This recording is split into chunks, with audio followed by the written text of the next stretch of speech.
Welcome everyone to Have History Will Travel. I am your host, the Wilder Historian, and the patrons over on Patreon voted for me to animate the fight for McPherson's Ridge. If you would like to vote for an animated battle map, please consider joining the Patreon. You can join for as little as $1.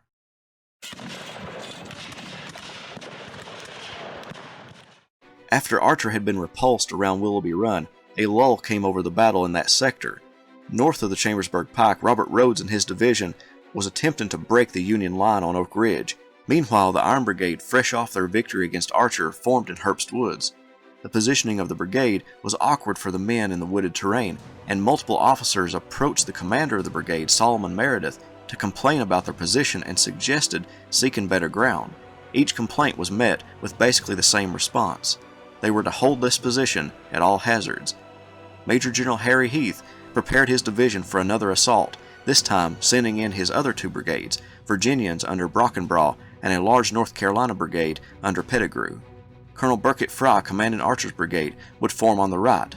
The first to come in contact with the Union troops was the 840-man regiment of the 26th North Carolina, which barreled toward the Iron Brigade's left flank.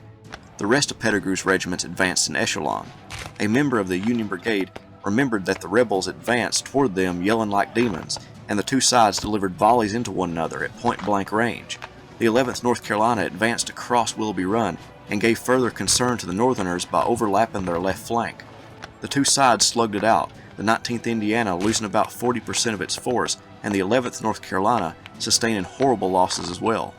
One of the Tar Heel companies entered the fight with 38 men, but only 4 remained unhurt at the end of July 1st. Brockenbrough's brigade was slow-moving. Pettigrew's brigade was one of the largest in the army, but Brockenbrough's was one of the smallest and arguably the least reliable. They would advance a short distance, fall to the ground to fire, then rise up to advance once again. The Virginians made 2 half-hearted attempts to engage the Union regiments in their front, but did nothing more. Meanwhile, Pettigrew's men forced the 19th Indiana to fall back due to pressure on their flank. The Iron Brigade's commander was wounded by an artillery shell, causing further chaos in the ranks. The only thing saving the Iron Brigade was the lackluster attacks by Brockenbrough that could have overlapped their flank and forced the entire group back. In the center of the Confederate line, the 47th and 52nd North Carolina regiments advanced across the fields ahead of them, letting their comrades deal with the Iron Brigade on the left. Fry's brigade advanced with them, but when they saw the 8th Illinois Cavalry on their right, one of the last remnants of Buford's regiments on the field, they turned toward the cavalry and watched them. They didn't attack. An officer in the brigade, disgusted at what their commander was doing, wrote that his men acted as a body of observation instead of attacking the enemy.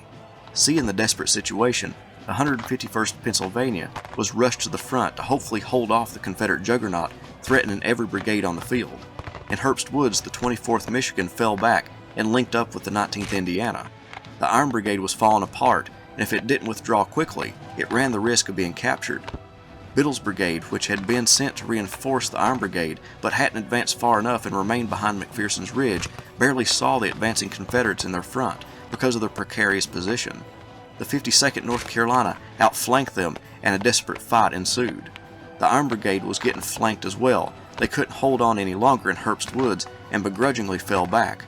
With the Federals on the run, the Confederate regiments fired at the pockets of resistance still present on the field.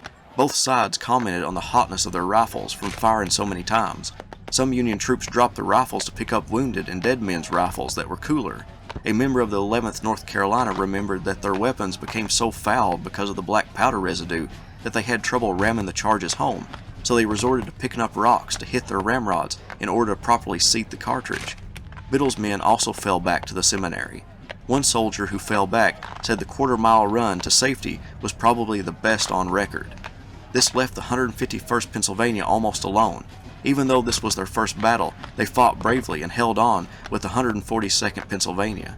That regiment launched a counter-assault that killed its commander and ultimately killed more men in the foolhardy attempt, which contributed to them falling back in great disorder.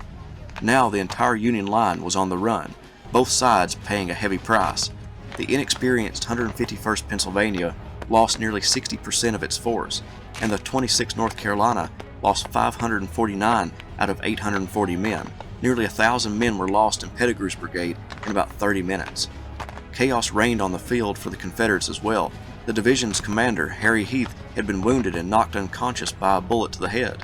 The paper wadding stuffed in his hat probably saved his life. However, divisional command went to the inexperienced Johnston Pettigrew, and no further attack was launched. The Union troops did not go far. They were preparing defensive positions on Seminary Ridge. Heath's division was not without support, however. Major General Dorsey Pender's division was approaching the field. Colonel Abner Perrin was inexperienced at brigade command because he had just taken over from Brigadier General Samuel McGowan, who had gotten wounded at Chancellorsville in May. Pender made sure to issue him specific orders. Pettigrew and Brockenbrough's men remained behind McPherson's Ridge to avoid the cannonading coming from Seminary Ridge. Although the Federal infantry were tired, the Federal artillery were fresh and ready to unleash a hail of iron into the approaching Confederate lines. Before Pender's men stepped off on their attack, Perrin gave some instructions to his men. Men, the order is to advance. You will go to the crest of the hill. If Heth does not need you, lie down and protect yourselves as well as you can.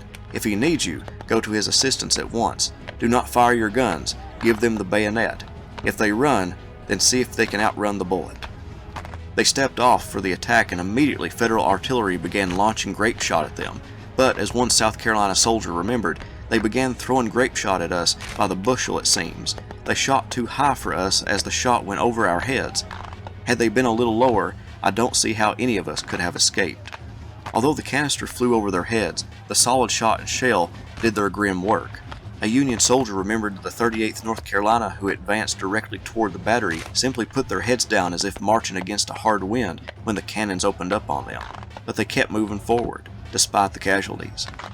Lane's brigade, like Fry's before, had become distracted by Buford's cavalry to the right and only began to advance faster when Lane sent the 7th North Carolina to watch the cavalrymen. However, instead of heading for the Union troops at the Seminary, Lane turned his men south, leaving Perrin and Scales to face the Union defenders. However, Scales ran into a sheet of flame and lead from the artillery and infantry opposing them. The destruction was so great that Scales' men had to fall back. They had been decimated, but the South Carolinians were pressing on.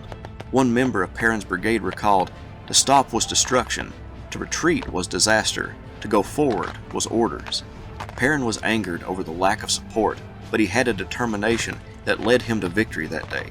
He split his brigade, sending the 1st and 14th South Carolina to the left of a gap between Biddle's brigade and Gamble's brigade. He sent the 13th and 12th South Carolina to the right. The 14th and 1st fired enfiladaing fire into the Union troops, and one by one they began to retreat, streaming into the town of Gettysburg.